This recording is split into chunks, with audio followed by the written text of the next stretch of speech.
میں نے دین اسلام کو جتنا بھی اسٹڈی کیا نا، اس کے اندر مجھے ایک نقطہ کیسا ملا ہے کہ اگر ہمیں وہ نقطہ سمجھ آ جائے نا تو پورا دین اسلام ہمیں سمجھ آ جائے گا۔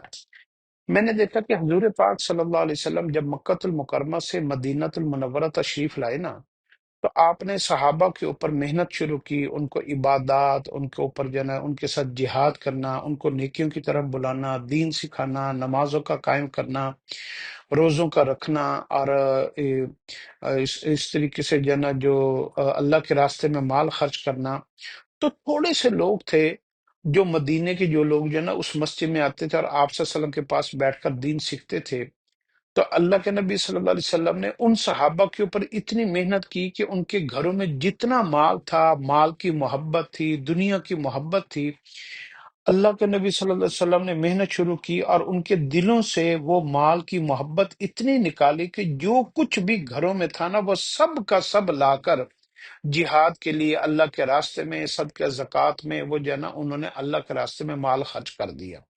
اب باقی کچھ نہیں بچا تھا، ادھر عبادات تھیں اور مال سارا، گھر سارے خالی ہو گئے تھے۔ اس وقت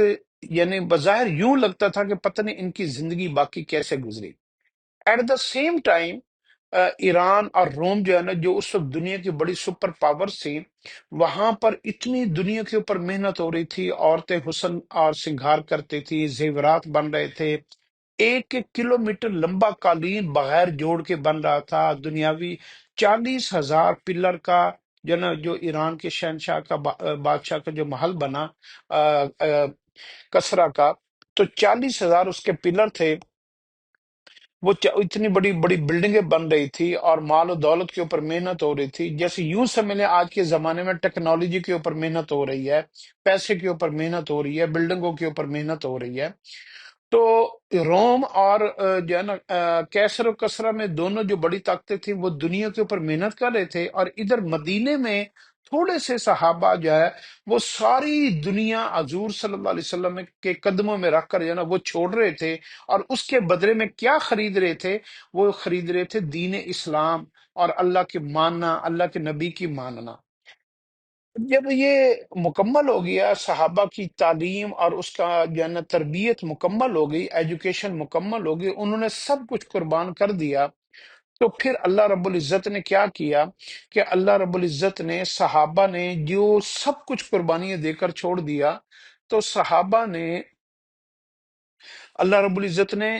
جتنا بھی کیسر و کسرا کی دولت تھی نا، وہ ساری کی ساری دولت اللہ نے صحابہ کے قدموں میں رکھ دی، اور مدینہ اتنا مال سے بھر گیا کہ سونے اور چاندی کے پہاڑ ایسے لگے کہ ایک طرف بندہ کھڑا ہوا اور دوسری طرف بندہ نظر نہیں آتا تھا۔ وہ سارا روم، کیسر و کسرا کی جو دولت تھی وہ صحابہ کے قدموں میں رکھی گئی، پھر بھی وہ اس کی طرف نظر نہیں اٹھاتے تھے۔ پھر وقت گزرتا رہا، کیونکہ یہ وقت یہ ہوا اس لیے کہ صحابہ نے گناہوں کا جو ہے نا وہ بالکل جو ریٹنگ تھی نا وہ زیرو کر دی، اور نیکیوں کے پہاڑ لگا دیے، اور کیسر و کسرا میں گناہ عروج کے اوپر تھا اور نیکی بالکل زیرو ہو گئی تھی۔ پھر وقت گزرتا رہا اور سلطنت عثمانیہ کے دور میں یہ حال ہوا کہ لوگ نیکی کرتے تھے، گناہ کرتے تھے، ساتھ نیکی بھی کر لیتے تھے۔ جب بھی ان سے کوئی غلطی ہو جاتی تھی وہ ساتھ کے ساتھ نیکی کر لیتے تھے، تو وہ جو ہے نا بیلنس ہو گئے تھے، جیسے ایک ترازو ہوتا ہے نا، ایک کلو کا وزن ادھر رکھا جائے، 1 کلو ادھر رکھا جائے تو ترازو بیلنس ہو جاتا ہے۔ تو وہ انہوں نے اپنی زندگی کو یوں کیا ہوا تھا کہ ادھر سے نیکی گناہ کی اور ادھر سے نیکی کر لی، تو وہ بھی پکڑ سے بچ گئے، اور ان کو بھی فتوحات، اور ان کو جو ہے نا اللہ پاک نے ان کو بھی عزت کو جو ہے نا قائم دائم رکھا، اور دنیا کی مال و دولت ان کے قدموں میں رہی، اور پوری دنیا کے اوپر ان کی حکمرانی رہی۔ اس کے بعد ہمارے دور میں جو ہم دیکھتے ہیں نا، ہمارے دور میں یہ ہوا کہ ہماری نیکیاں زیرو ہو گئی ہیں اور ہمارے گناہوں کے پہاڑ بن گئے، اور اوپر سے ہم اپنے آپ کو گناہ گار بھی نہیں سمجھتے، ہم اپنے آپ کو نیکوکار سمجھتے ہیں، مسلمان سمجھتے ہیں۔ تو یہ ہماری بڑی بدقسمتی ہے۔ جس دن ہم سے کوئی گناہ ہو جائے نا، ہم کیا کرتے ہیں، اس دن بجائے ہمیں ایک کی بجائے 2 4 5 نیکیاں اضافی کرنی چاہیے، ہم اس دن کی نماز بھی چھوڑ دیتے ہیں، اس دن کی تلاوت بھی چھوڑ دیتے ہیں، اس دن کی نیکیاں بھی چھوڑ دیتے ہیں، اس دن کے جتنے ہمارے نیکیوں کے معمولات ہوتے ہیں ہم وہ بھی چھوڑ دیتے ہیں، لیکن ہم گناہ نہیں چھوڑتے۔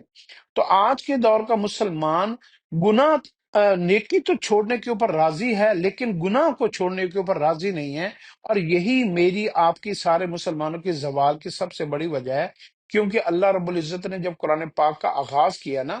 الف لام میم ذالک الکتاب لا ریب فیہ، پہلے تو سبق یہ دیا کہ میری بات میں کبھی شک نہ کرنا۔ اس کے بعد اللہ رب العزت نے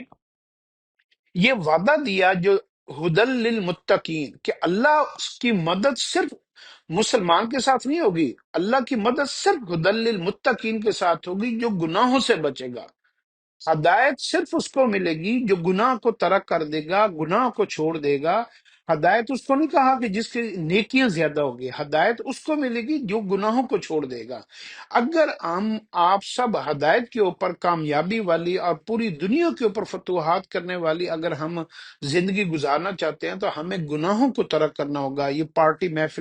محفلیں اور یہ فنی زندگی اور ہنسی کھیل اور تماشے والی زندگی، اس سے ہمیں جانا چھوڑنا ہوگا، اور ہمیں اپنی زندگی میں سیریس رہنا ہوگا، اپنے آنسو بہانے ہوں گے، گناہوں کو چھوڑنا ہوگا۔ پھر اللہ رب العزت کے ذمہ آ جائے گا کہ اللہ جو ہے نا پوری دنیا کی مال و دولت کیسے ہمارے قدموں میں ڈھیر کرتا ہے، جیسے مدینے کے اندر صحابہ کے قدموں میں مال و دولت کیسر و کسرا کا ڈھیر کیا تھا۔ اللہ کے وعدے حق اور سچ ہیں، ہم گناہ چھوڑنے کے اوپر راضی نہیں ہوتے۔ یہ ہے اصل پورے اسلام کا فلسفہ۔